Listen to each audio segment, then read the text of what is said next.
So ఓవరాల్‌గా ఈరోజు market అయితే గ్యాప్ అప్‌తోని అంటే స్వల్ప లాభాలతోని స్టార్ట్ అయిన మార్కెట్ అయితే కంటిన్యూ‌గా కొంచెం లాభాల్లోనే ఎళ్ళడం జరిగింది.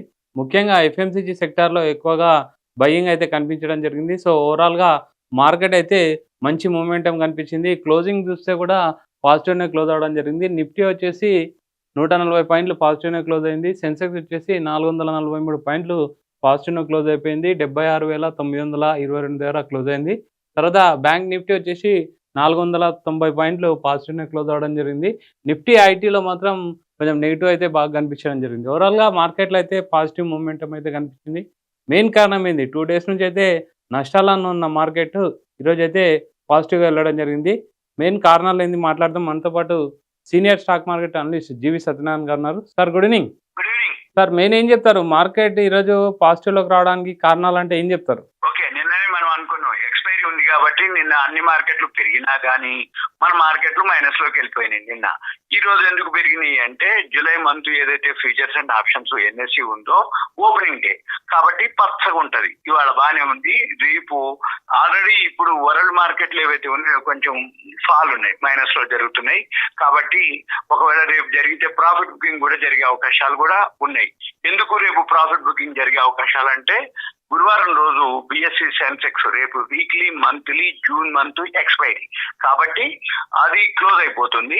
మనకి రేపటి నుంచి ఏదైతే గురువారం మళ్ళీ శుక్రవారం రోజు ఏం జరుగుతుంది అంటే ప్రతి లాస్ట్ థర్స్డే ఉంటుంది. లాస్ట్ థర్స్డే క్లోజింగ్ అన్నమాట. అయితే లాస్ట్ థర్స్డే ఇప్పుడు అయిపోయింది 25కే. అందుకని రేపు కూడా కొంచెం బాగుంటే మనకి జూలై రేపు జూలై 2 గురువారము మంత్ ఓపెన్. ఓకే, బాగానే ఉండొచ్చు. ఇకపోతే ఎల్లుండి కూడా బాగానే ఉండొచ్చు.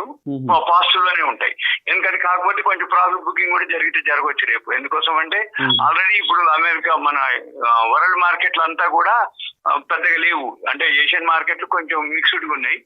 మన యూరోపియన్ మార్కెట్లు ఇప్పుడు కొంచెం మైనస్ లోనే రన్ అవుతున్నాయి. ఎఫ్టిఎస్సి సిఎస్సి అవి ఇవాళ రాత్రి మార్కెట్లను బట్టి రేపు ఉదయం చూడొచ్చు. కానీ మార్కెట్ మాత్రం పాజిటివే.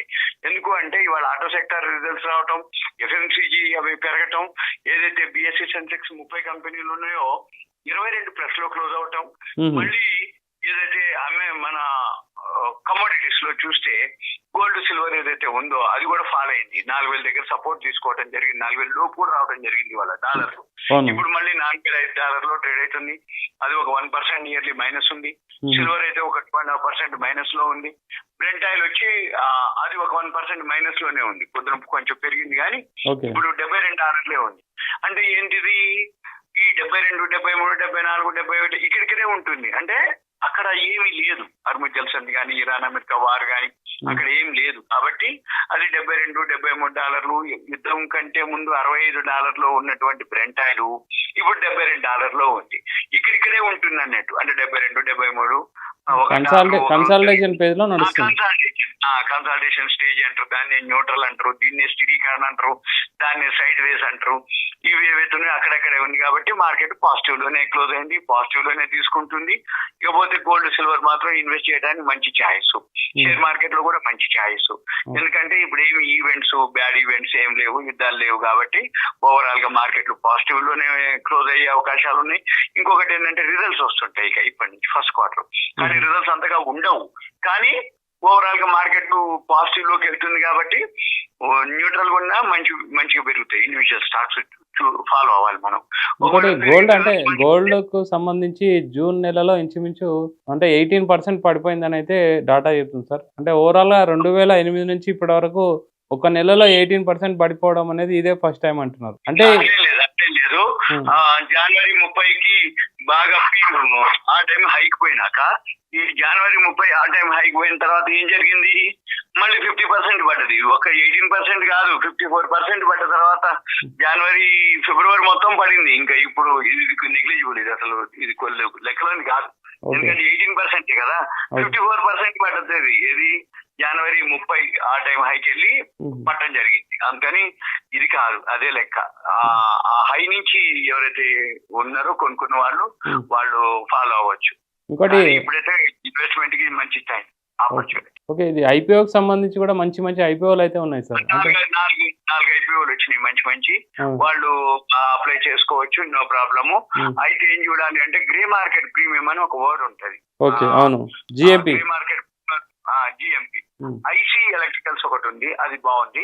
ఐసి ఎలక్ట్రికల్స్ జిఎంపి బాగుంది, 28% జిఎంపి చూపిస్తుంది. తర్వాత ఇంకోటి అథర్వ పాలిప్లాస్ట్ అని ఉంది, అది 10% చూపిస్తుంది ఓకే జిఎంపి. ఓకే తర్వాత వినిత్ మొబైల్ అని ఒక కంపెనీ ఉంది, అది కూడా 19% చూపిస్తుంది, ఓకే. ఇది జిఎంపి. ఉమ్, ఇంకొక కంపెనీ ఉంది క్రిటికల్ KRATIKAL క్రిటికల్ టెక్ ఉంది, ఉమ్, అది 30% చూపిస్తుంది పాజిటివ్. ఈ ఓకే.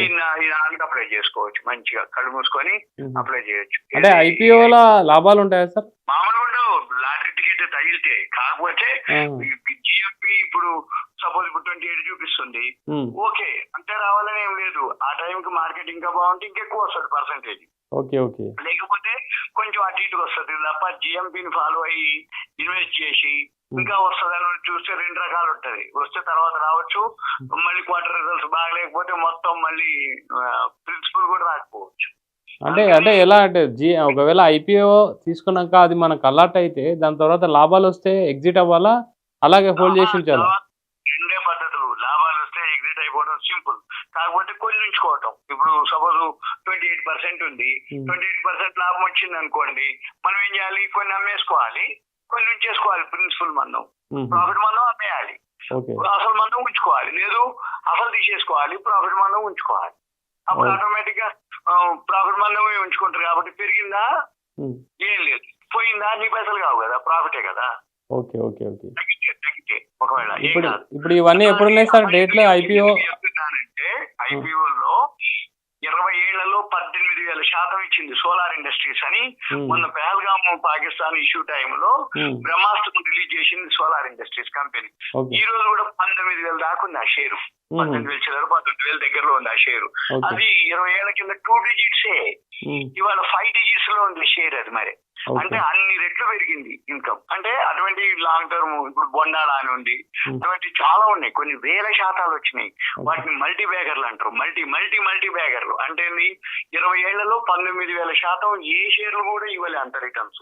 అటువంటివి కొన్ని షేర్లు ఇస్తాయి. అయితే అన్ని ఇవ్వవని కాదు, కానీ ఐపీఓలో గనక మంచి కనుక కొనుక్కుంటే ఒక 15 ఏళ్ళు 20 ఏళ్లలో ఒక్కటి వచ్చినా గానీ, అటువంటిది నీ దగ్గర 10, 20, 15 ఉన్నాయి అనుకోండి ఉదాహరణకి నీ పోర్ట్ఫోలియోలో, ఒక్కటి వచ్చినా గానీ మిగిలినన్నిటిని రికవర్ చేస్తుంది, అంటే అన్ని పైసలు ఇస్తుంది.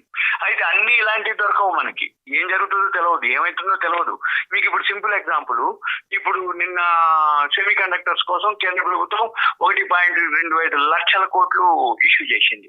మరి సెమీ కండక్టర్స్ రేపు రాబోయే రోజుల్లో చాలా ఫీచర్ ఉంటది, ఏఐ అంటారు దాన్ని, ఆర్టిఫిషియల్ ఇంటెలిజెన్స్ లో ఏదైతే మెయిన్ ఉందో సెమీ కండక్టర్లే అన్నమాట.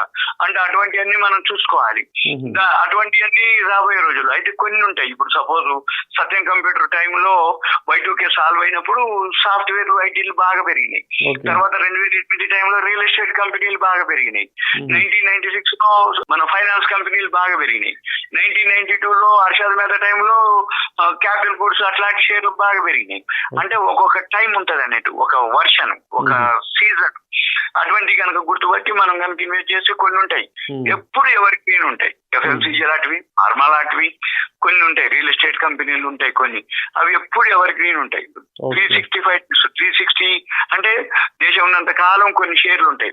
దేశం ఉన్నంత కాలం షేర్ మార్కెట్ ఉండాలి, షేర్ మార్కెట్ ఉన్నంత కాలం అవి వర్క్ చేయాలి. సపోజ్ ఉదాహరణకి BSE ఎక్స్చేంజ్ ఉంది, అది ఎప్పుడు ఉండేది.